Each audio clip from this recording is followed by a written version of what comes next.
Hello Wastebusters and welcome to July's episode of Waste Not Want Not.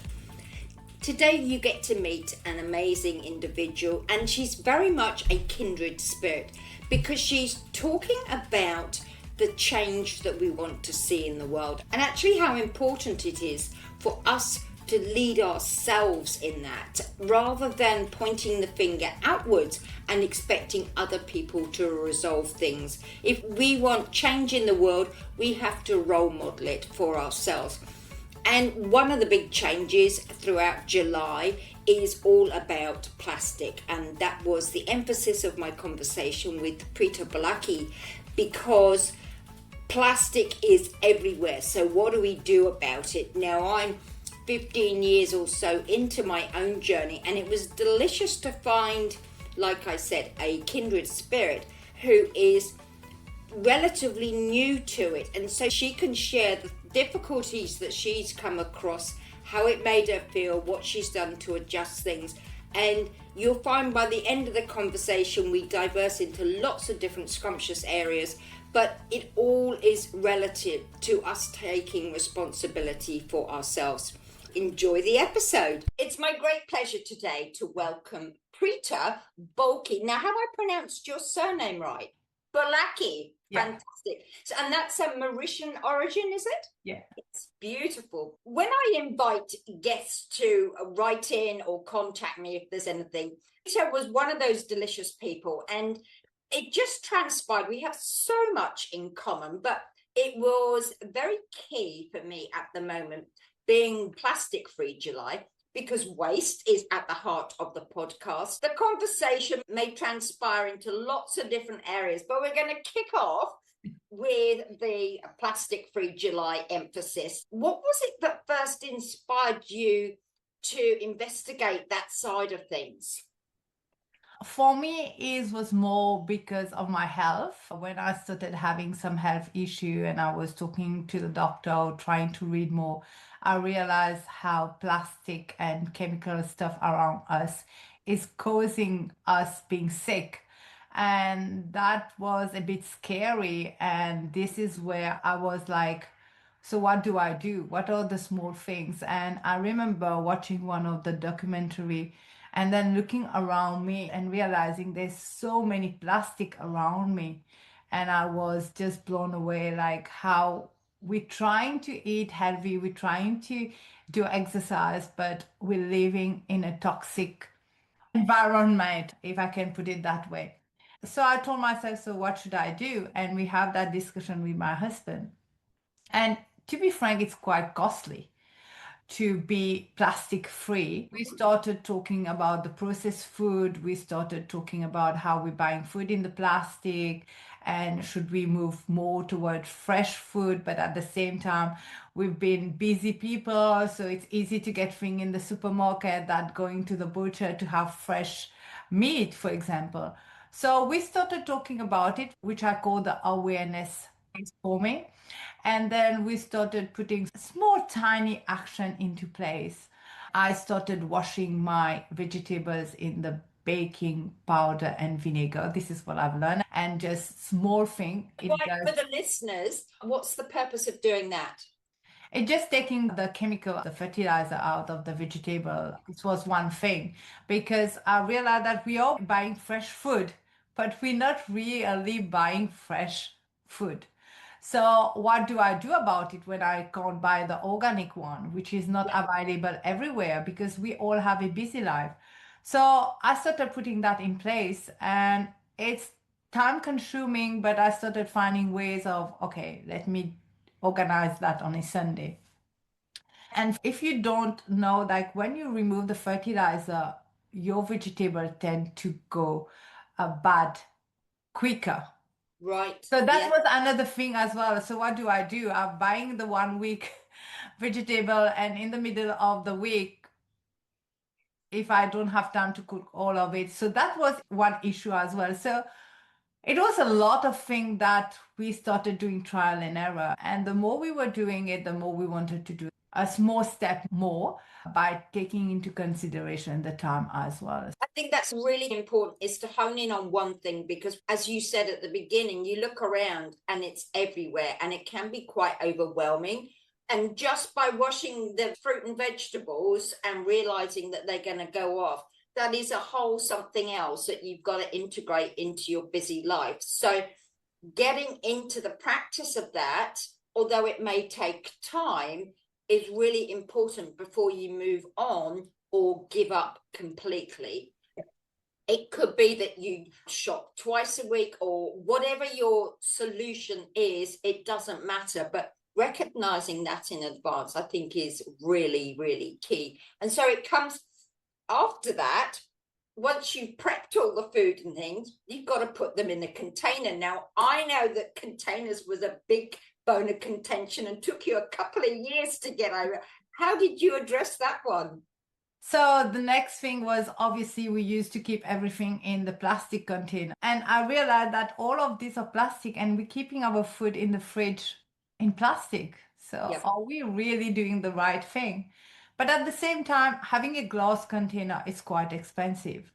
And Yep. for all these years, you've been buying this nice plastic container. Now, all of a sudden, you have to throw everything and you're seeing the dollar on this Yep. plastic nice one. And you're telling yourself, is it really worth it? Yes. So I didn't throw all of it because obviously I need to buy more, right? So I started buying small one, glass one, and slowly now I can say in that 2 years, like we do use glass containers all the time at home, at least. And then when I bought this glass container, I realized that actually the cover is made of plastic as well. I was like, how do we do that? Because it's everywhere, right? Yeah. So recently I found out about that wooden cover. Obviously, you can't bring food to work without the plastic container, but at least you can keep these with the wood cover at home. So that was the next win for us, me and my husband, and we bought quite a lot of wooden cover. But that's also is another thing. Now we need to ensure that the wooden cover have the size of the container, which is another investment. Are we having the right container? So there's a lot of trial and error, and it's never perfect. But I think we feel good about this small change that we're trying to do, and which a lot of people around the world is working on as well to make this easier for us.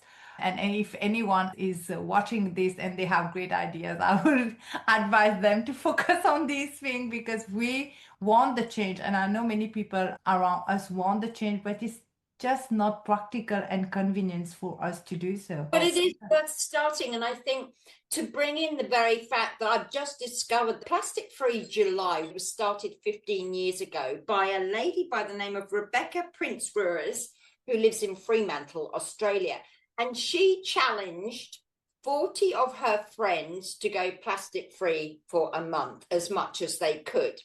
And it just goes to show that if you've got an idea, share it with your friends, and along the way, like yourself, you'll discover things. But she started a momentum, something that's carried on for 15 years, and now it's global. And as you say, we think that we can't make a difference. It can be overwhelming, but it's really important. Bring it back to what you can do in that moment at that time and just keep moving forward. Because another thing in the kitchen, you've got all the plastic utensils that you use in the kitchen and the plastic cutting boards. So you're cutting things up and all the plastic's going into the food, which you may or may not have thought about. And another reason I asked you to join me today is because I hadn't actually realized that Rebecca had started it 15 years, but it was about the time that I started for myself. And you tend to forget the journey you've been on until you meet somebody else. And because I wanted it to be grounded for the audience, to give them an incentive to start. It's all very well my prattling on because I'm further down the journey, but you're in the midst of it. And I think That's the key to it as well.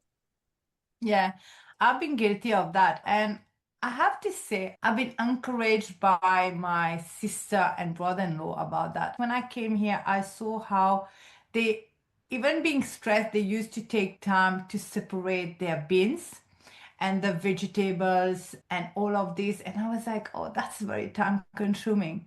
But I think some people, they don't even know. Maybe if they will listen to, they will know they are the one who encouraged me to do that.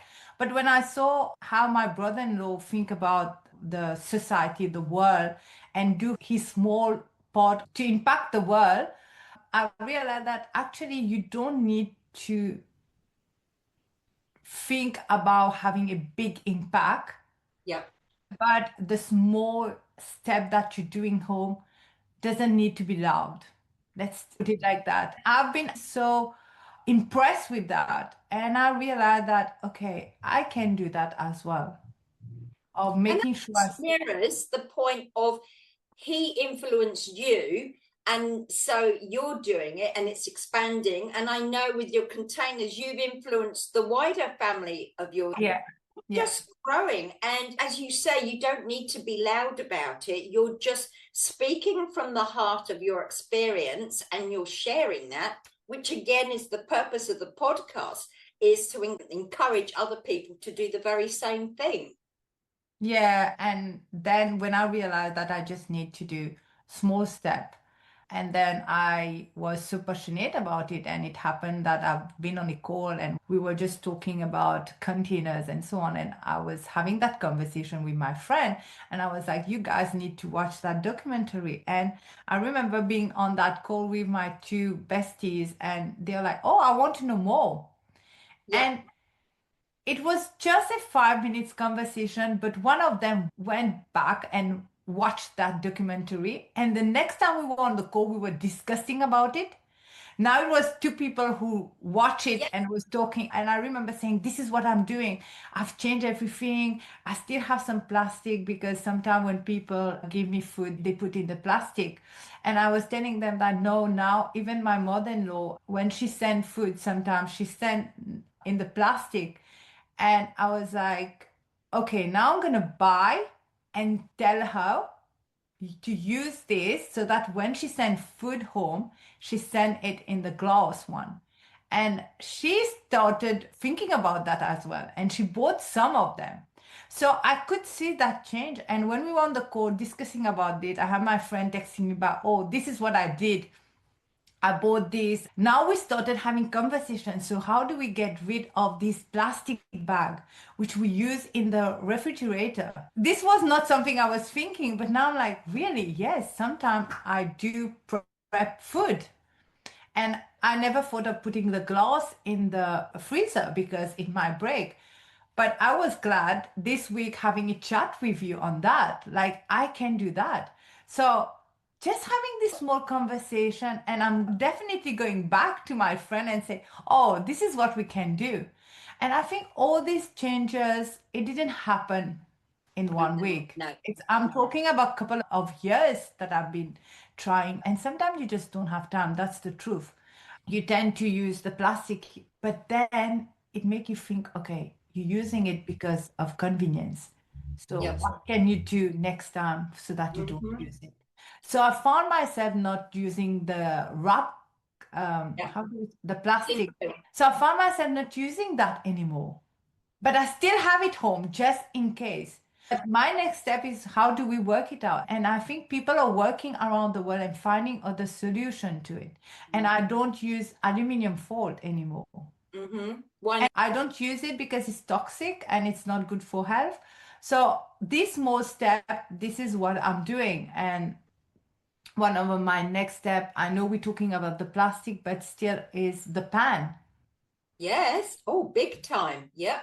It's the pan, and this one is a big one where It's a when I big was telling investment. everyone what I read about it, and me and my sister as well, we are like, oh, okay, how do we change our expensive pan? Because it's like an investment, right? Yep.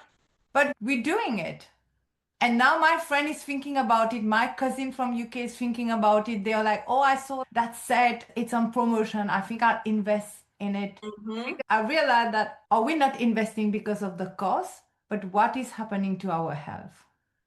Absolutely. It's the cost goes beyond the monetary side of Ex- things. It's a long Exactly. time. Again, when I spoke to you the other day and I was talking about the underwear drawer, it's like one pair at a time because some of us have got those in the drawer that really should not see the light of day again. But when it's time to do it, maybe put it on a Christmas or birthday list and you put that money towards investing in one or two good pairs. And over time, it all adds up. It's so, so important. It is the long-term investment, and you've got to go the journey. And I think nowadays, so many people want these hacks to do things fast and want everything to happen yesterday.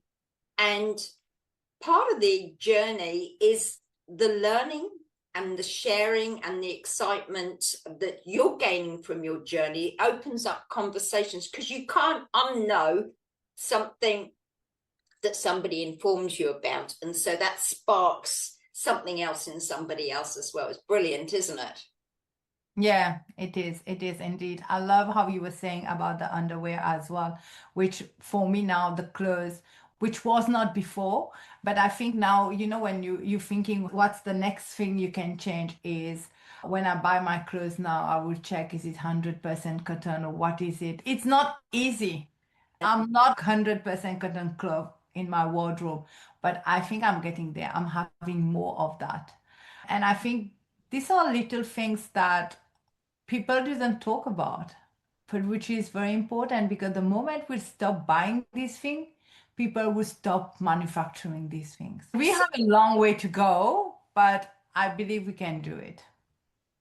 there's somebody I'm hoping to get her as a guest. She's just started something called a gainery, which is encouraging people to repair what they've got. And I know worldwide, these repair cafes are coming up for basically anything, but primarily electrical goods. And I know here in New Zealand, they're trying to put the responsibility back on the manufacturers of what they're creating because it's such a throwaway society. And so they have to create the goods with that in mind. It's the bigger picture, looking at the labor involved in creating something. I think this Againry lady was talking about billions of t-shirts. It's about the fibers and the way that they're made and the cheap labor.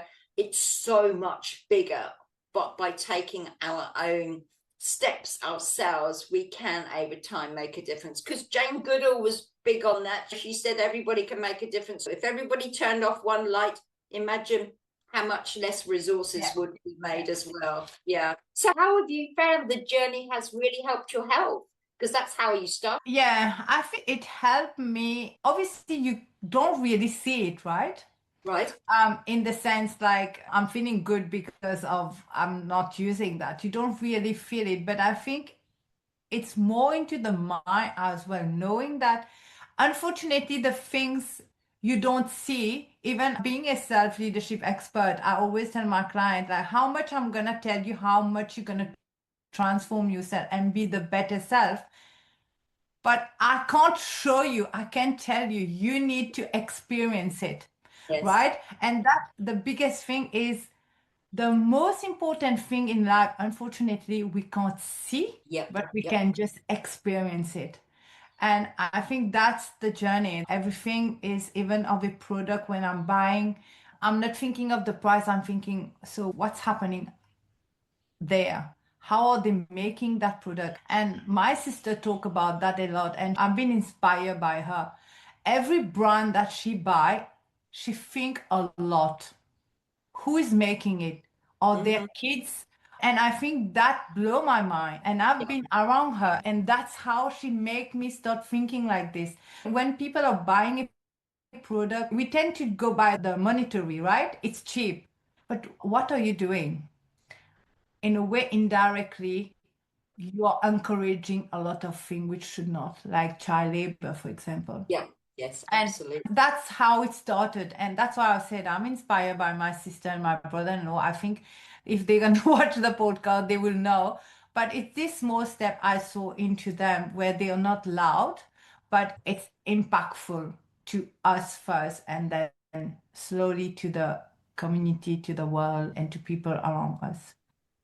And I think, aligning with your self leadership expertise, it's also about our values because everything's important. And so we won't do anything unless it has direct meaning. And that is the thing that keeps the momentum going, isn't it? And as you say, it is the unseen. The magic is in the unseen. And people want physical evidence, but the Wi-Fi is in the air. We can't see it, but it's magical how it's connected us together.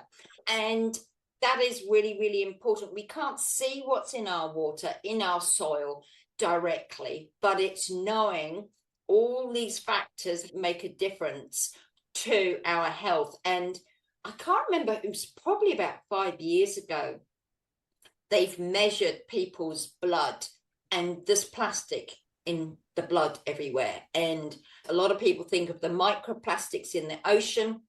We only tend to see what comes to the surface, the debris, but the impact on the marine life as well. And I have connections with Antarctica and have an obsession for penguins. And the very thought that it is now down there and impacting the penguins, never mind the human race, it's animals globally. It's a massive, massive problem. And so every little bit that we can do can make a difference to it. And I think maybe subtly, you've introduced it into your leadership. It's actually because you've learned to look at a bigger picture. That is what you're doing within your work as well, and encouraging other people to do, which I think we have been over time being channeled into just looking at one thing in particular and not seeing the bigger picture, which stops us from doing things. And I think, particularly as leaders, we need to see the big picture and the impacts that everything is making on it. How has it actually affected your business side of things? In what sense? Are you saying the plastic or?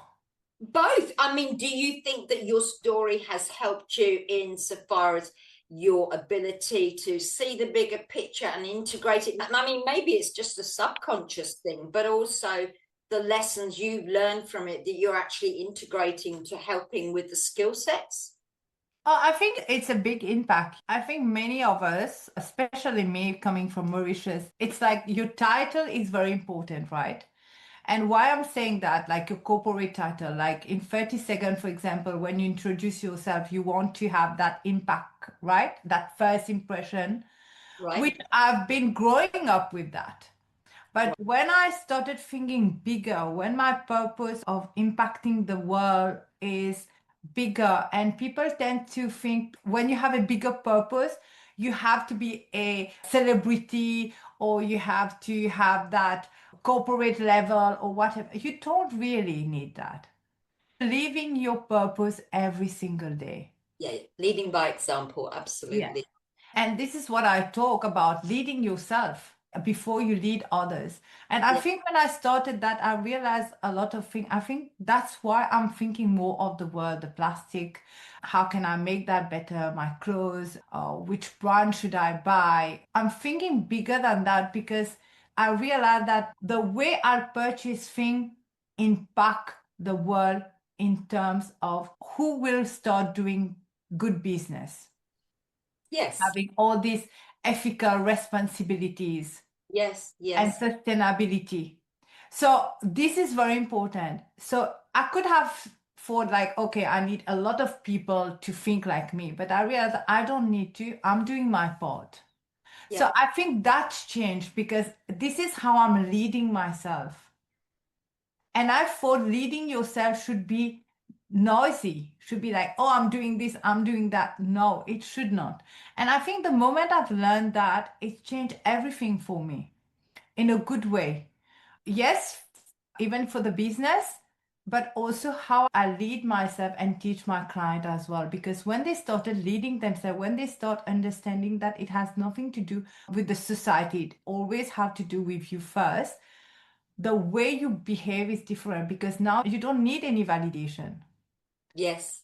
And that's what I talk about that phases, which is having that clarity, knowing what matters and where you're going.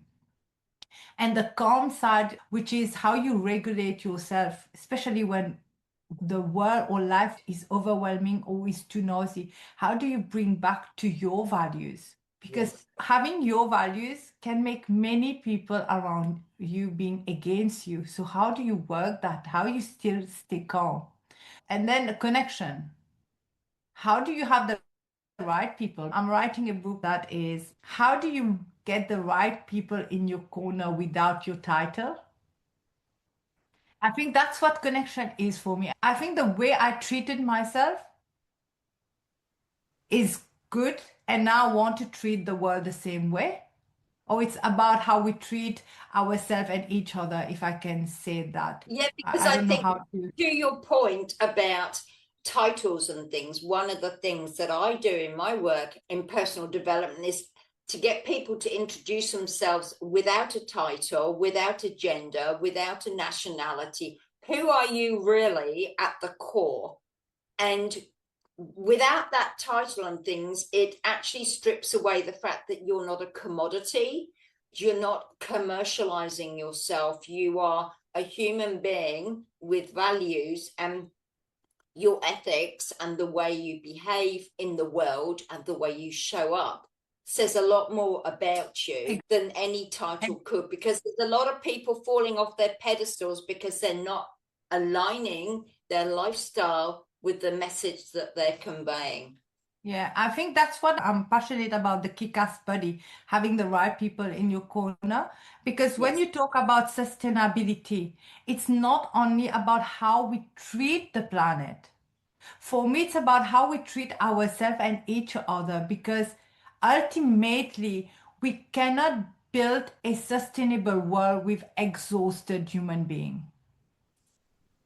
Powerful, yes. And that's why I'm so passionate about creating that kick-ass buddy community, because it's a bigger purpose that I want to bring. Yes, I might impact on 10 people, but it's still gonna be a 10 great people are achievement going for to me. tell 10 people, and before you know it, it's going to grow. And as you say, the deeper you go into the journey, the authenticity of where you come from shines way and above any title that you could give yourself. And Exactly.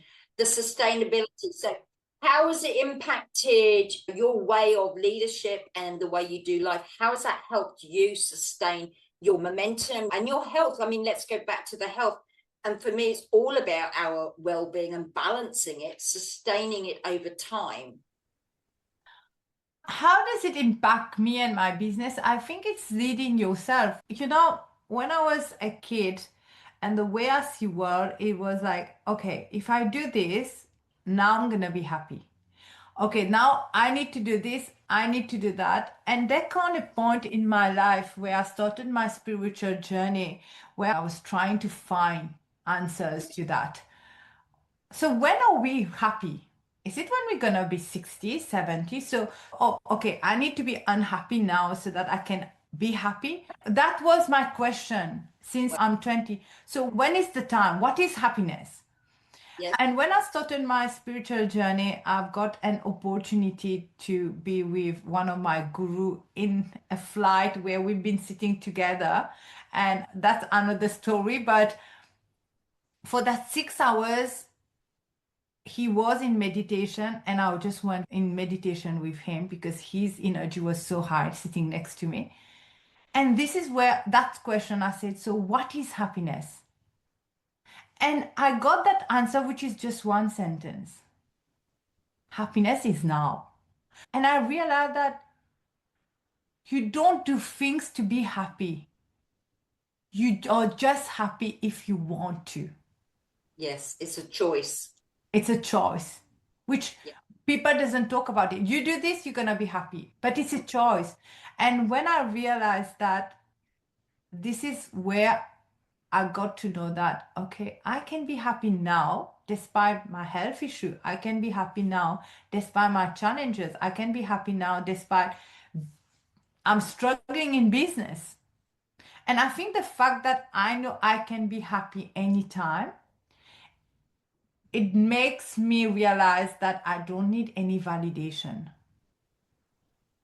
because I don't need anyone to tell me if my life is going right or wrong because Yeah. I can be happy. It's my choice.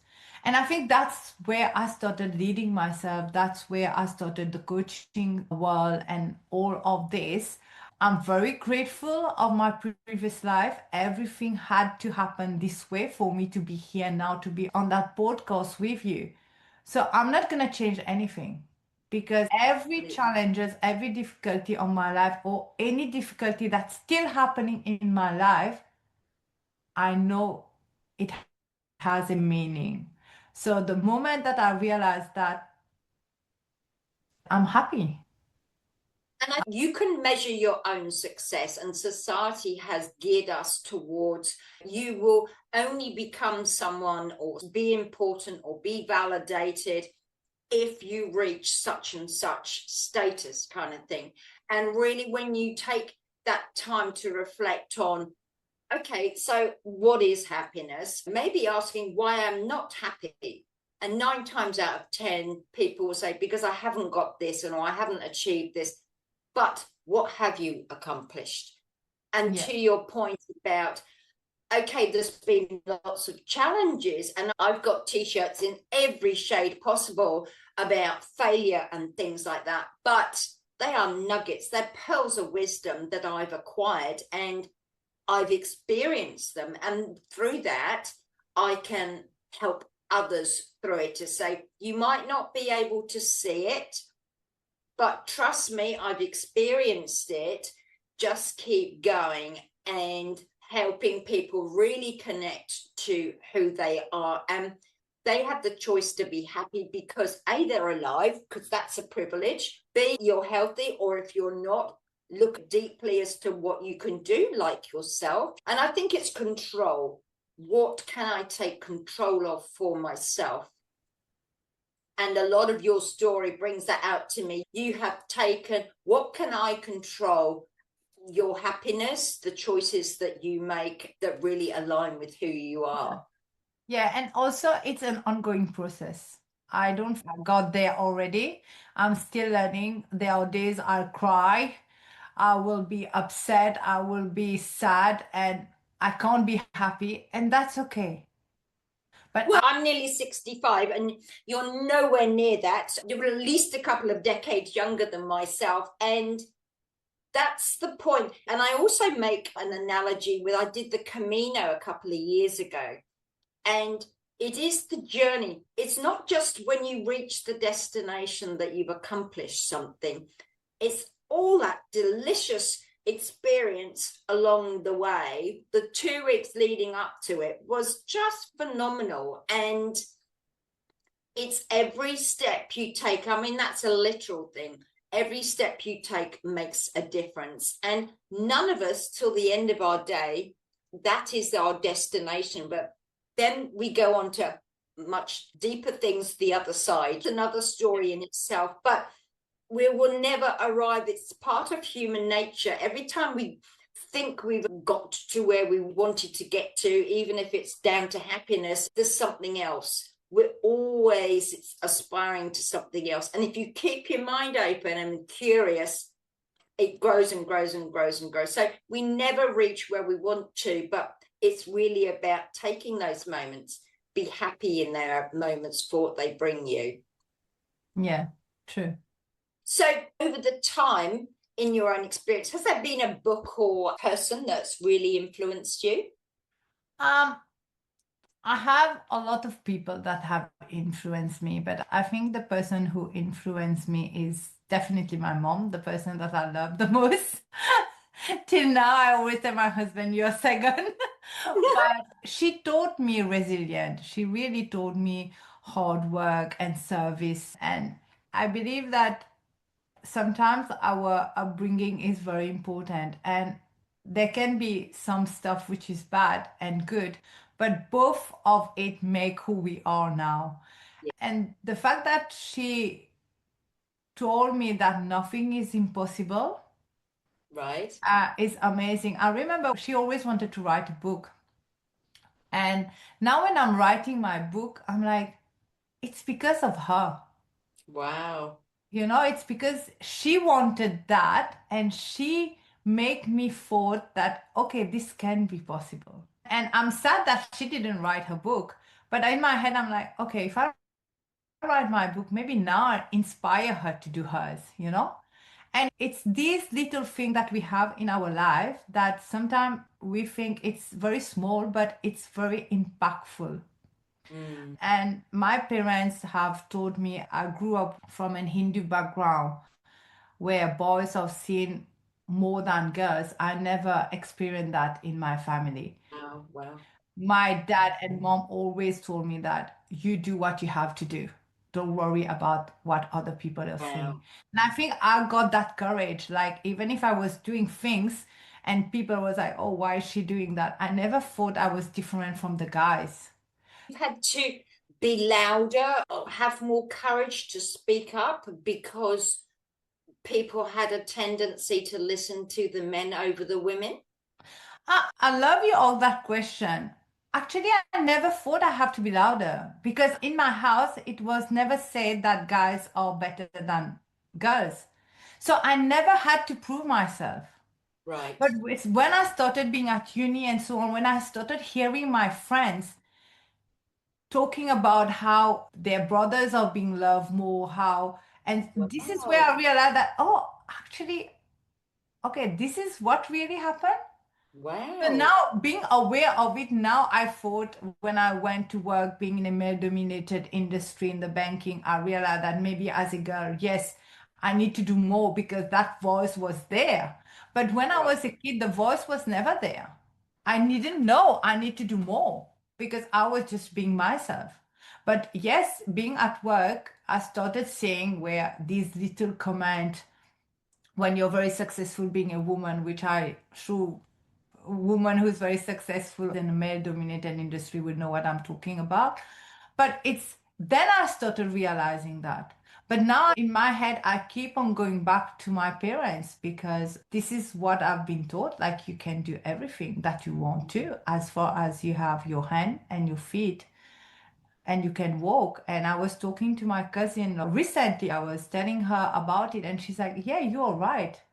Because if we look into my family on the Bolaki side, at all my cousins who are girls, Right.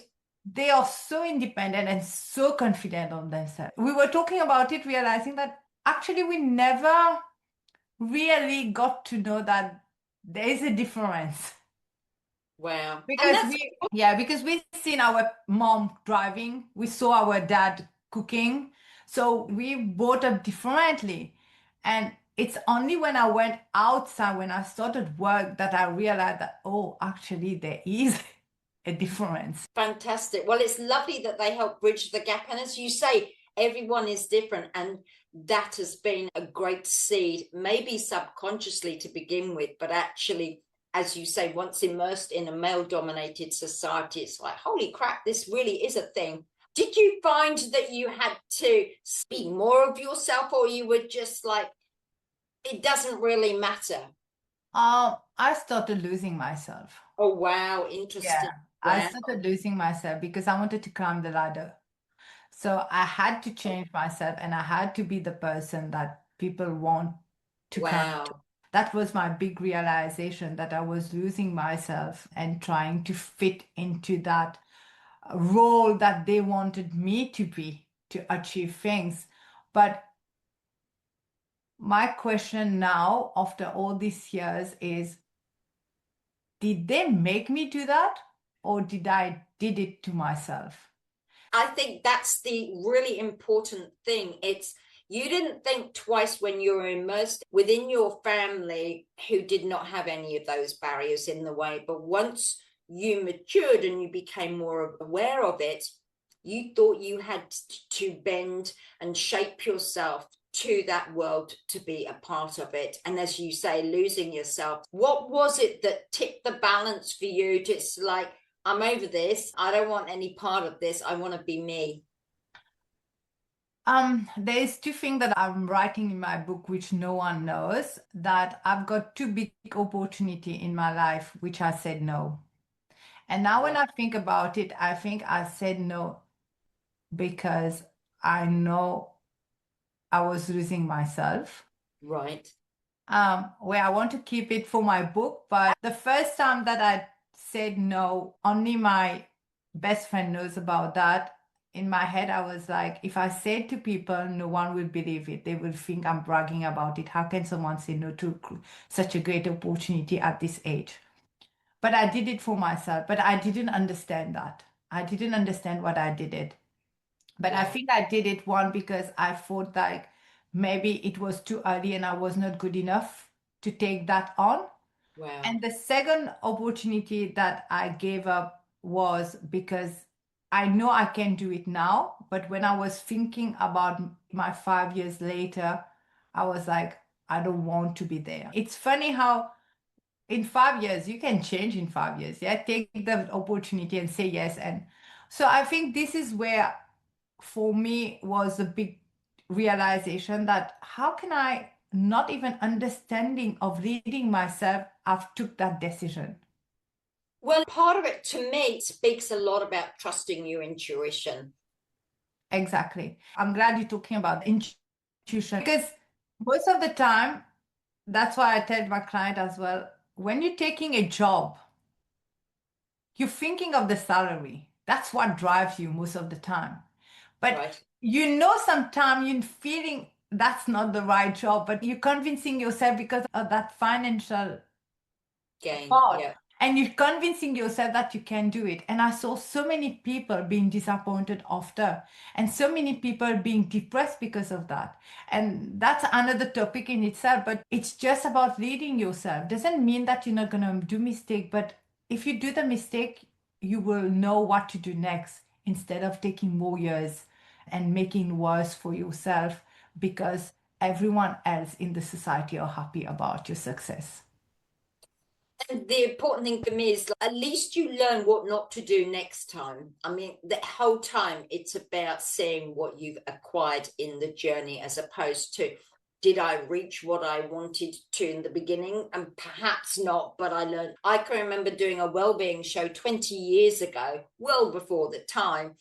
I lost $20,000 in the process, but the connections I made and the opportunities were just phenomenal, and they don't have a price tag on them. Yes, it impacted my life on many levels, but what I gained from it was so important. So, talking of words and books and things, is there a quote or something that really keeps you going, inspires you? Yeah, there's one that I use all the time is champions are built in the ring and rise higher with the right people in their corner. That's the Wow. quote I've created for me to be inspired every day. Wow. That's powerful. That's very powerful. So when you don't have the champions or you're not championing yourself, how do you look after yourself when you feel in a funk? I love that question in the sense that there can be great answers to it.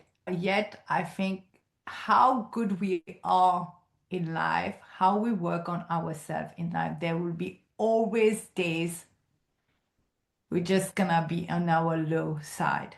Mm-hmm. And the moment people understand that, they will stop trying. They will stop trying but living. And I have this quite often in the sense that you get yourself in the low when you're trying to get out of your comfort zone or things are not happening to you, right? And when you're aware why it's creating that, this is when you know what to do. And coming to your question is I reconnect. There's one thing that I love to do, which is walking on the grass. So whenever I'm very stressed or things are happening and can't control my mind anymore, Mm-hmm. I just walk on grass. And there's a funny thing that I do as well. It's I take showers. I just go and take a shower, just relax me. And even when I have a great idea, when I'm writing my book sometime and I'm writing, I'm so happy and I just go and take a shower because that energy is so high. But when I'm in my low as well, I do take that. And I don't know, maybe it's water now when I think about it, it's the water who calms me down. So the calming aspect, the cleansing, there's a lot of metaphorical, and walking on the grass, it's grounding, it's reconnecting to yourself and to Mother Earth. And actually, if you're overstimulated or understimulated, she can recalibrate your energy level. Exactly. And sometimes I can end up taking my shower 4, 5 times a day. And my mom know by now that either she's on her low or something excited is coming. And also I do reconnect with friends as well. And sometimes you just need to talk to people who know you well and they don't really need to have an answer. No, it's the listening ear that's so delicious, isn't it? So Yeah. important. So I go to a speakeasy club for the last 4 years every week. And one of the big things, it's got nothing to do with me. It's how I show up and serve others and what I can do to help others. How does what I'm doing help others? And so the beginning of our journey, it is all about validating. And I've got this title and I'm amazing and important, but ultimately, it's not. It's that real sense of yumminess that you get when you are serving yourself and in the process serving other people as well. I think that's key to it all. Yeah. So if I was your fairy godmother and I could grant you one wish in the world, what would it be and why? I would want everyone to have someone in their corner Yes. because I want to change the belief that strength means doing everything alone, which is not true. Because I believe that that belief sits underneath so many challenges in life nowadays is about burnout, loneliness, mental health, struggle, disconnection, and even how we treat the planet. And by knowing that strength is not doing everything alone, strength is when you have the right people in your corner. I'm coming back to what you love, which is talking about the environment where nature teaches us interdependence. Yes, absolutely. So what happened to forest? Forest thrives because everything is connected, right? Yep. So if everything is connected in nature, so human being is not different.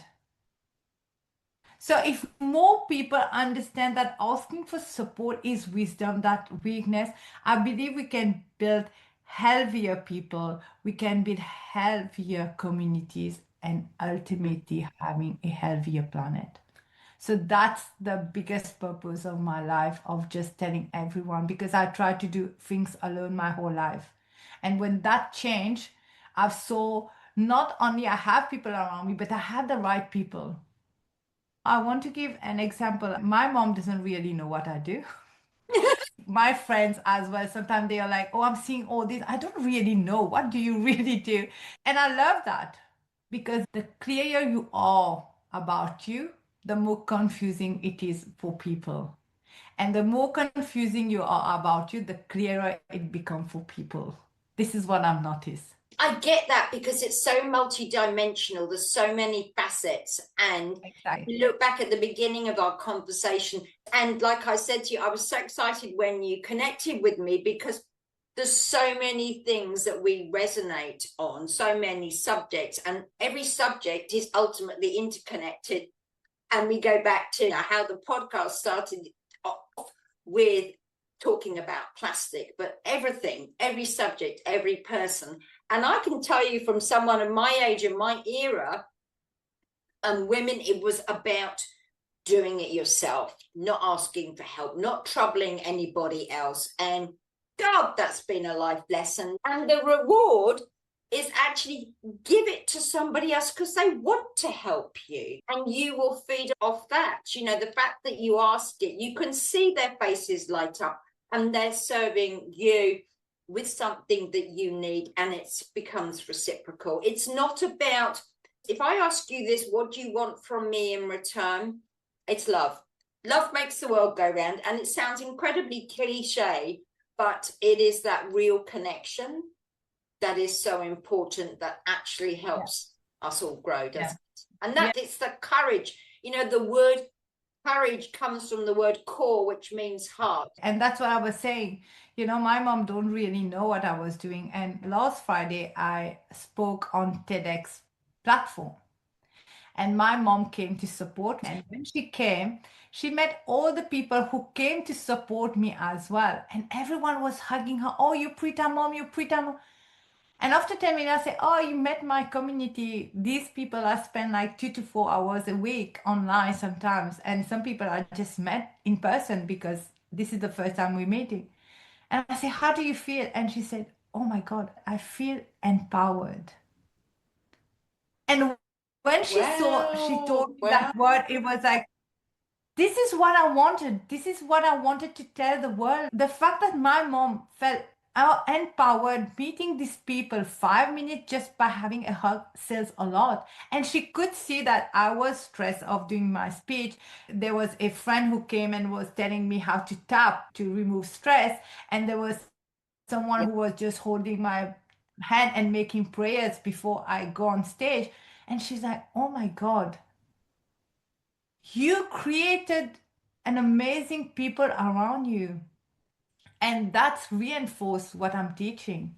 This is what I want everyone to understand. And there is no right or wrong way of doing things, but just the fact that you're having the right people in your life make the biggest impact. And if we all can get together, I think we'll have a great planet to live on. I think that is about making the most of life itself, is looking at the people around you, how they're contributing to your world, and without being callous, just like the waste and the plastics, eliminate gradually. Spend less time with them and you will feel a difference in the way that your energy rises itself. What a way to finish. We go right back full circle. Yes. Thank you so much for your time today. Thank you, Philippa, for your time and for giving me the opportunity to share my story. I'm very blessed and grateful. Thank you so much. It's been profound. Thank you.